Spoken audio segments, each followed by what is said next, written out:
El camino sin ti.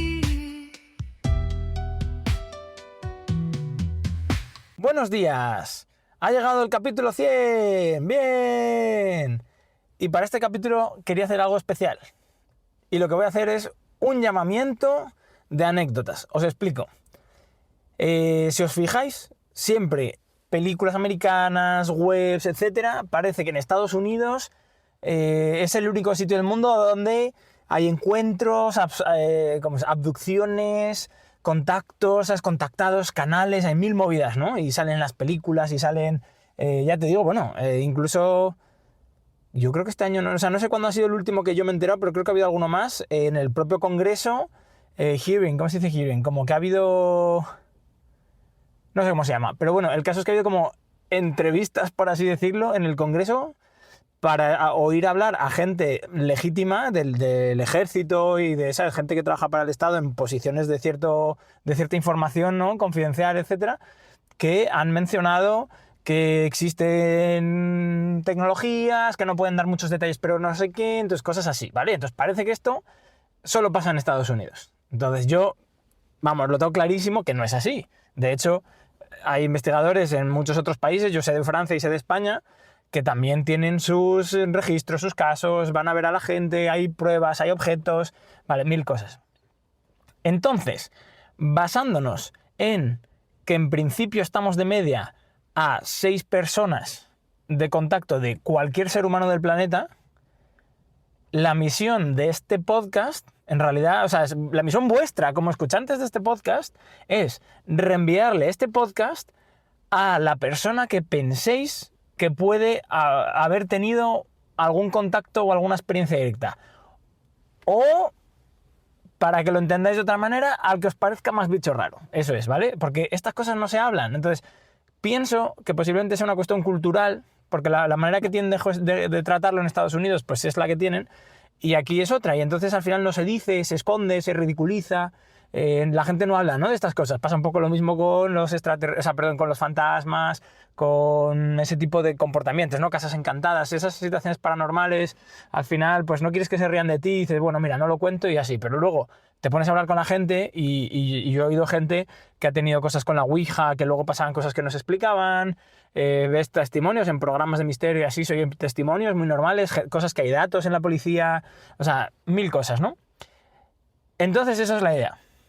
Entonces el llamamiento en realidad es doble. Primero, para los que hayáis tenido experiencias de este estilo, principalmente extraterrestres, pero en realidad cualquiera de este estilo, por favor, poneos en contacto conmigo. Entonces, el que quiera que lo comparta en los comentarios, pero entiendo que es algo delicado y la verdad es que me tomo muy en serio la parte de anonimizar y la parte de que se pueda guardar esa privacidad, porque es importante, porque efectivamente la sociedad no está preparada. O sea, esto no es como, ay, es que me da miedo que se rían de mí. No, es que te puede generar problemas en el trabajo, te puede generar problemas públicos, etcétera. Entonces es normal, ¿vale? De hecho, hay un capítulo de Expediente X que lo refleja muy bien, que es un capítulo en el cual una señora había tenido una experiencia de niña y salió en el periódico, etcétera, y tuvo como muchos problemas, ¿no?, durante su vida. Y entonces resulta que sus hijos, a su hija la abducen, encuentran a la hija gracias a que el hermano más pequeño, que es muy pequeño, está como recibiendo, ¿vale?, unos códigos de ceros y unos que está escribiendo en un papel, gracias a eso el agente... Joder, ¿cómo se llama? El mítico agente de Expediente X. En fin, el agente este del FBI que lleva los Expedientes X utiliza esos códigos, vamos, los manda al equipo de cifrado para que los traduzca y tal, y gracias a eso encuentran a la chica, a la hermana, y la hermana no recuerda nada, el niño es muy pequeño y la madre dice, no, yo les voy a decir que lo que ha pasado es esto otro. Y entonces el agente, que la historia un poco de fondo suya es que él también ha tenido experiencias de pequeño y por eso le gusta y le interesan todos estos Expedientes X, ¿no? Por eso él los va apartando, etcétera, y luego los investiga. Le dice, no puede ser, necesitamos saber estas cosas, porque esto es importante, porque no sé si en su caso quizás hubiera cambiado algo, pero yo creo que abducen a su hermana, eso es lo que pasa, y entonces igual, él siendo muy pequeño, es un caso como muy similar a lo que le había pasado a él, y entonces dice, el niño necesita saber la verdad porque necesita entender, porque necesita o sea, es bueno para él entender todo esto y saber que no está vuelto loco, saber que no son cosas raras, ¿no?, entender eso. Y Y que eso me parece un reflejo de la realidad brutal, ¿eh? O sea, en la realidad es lo mismo. Al final, toda esta especie de ridículo, secretismo, etcétera, perjudica a mucha gente, ¿no? Entonces, la mujer le responde que no, que ella lo ha pasado fatal con todo esto, que no quiere que sus hijos pasen por lo mismo, así que no, que les va a mentir, les va a decir otra cosa y que no insista y que nada, que el otro, pues claro, se va porque ¿qué puede hacer? Y, y me gusta mucho ese capítulo porque refleja al final posturas muy interesantes, muy verosímiles, de hecho seguramente la que tomen muchas personas cuando se encuentran en este tipo de situaciones, y me gusta porque está bien que lo muestre, ¿no? Porque también es una de las partes de respuesta a, oye, si estas cosas pasan, ¿por qué nadie lo sabe? Pues mira, es que los propios afectados, en el contexto cultural y en el contexto de cómo se gestiona, a veces la mejor elección es callarse, ¿no? Y no decirlo, y no eso. Entonces, por eso, yo quiero insistir en que, a priori, lo que me llegue va a ser tratado con la máxima discreción y, o sea, evidentemente, si puedo, habrá cosas... Sí, o sea, en eso está claro. Hay cosas que serán para mí, para mi propio bagaje y experiencia, porque me interesa el tema.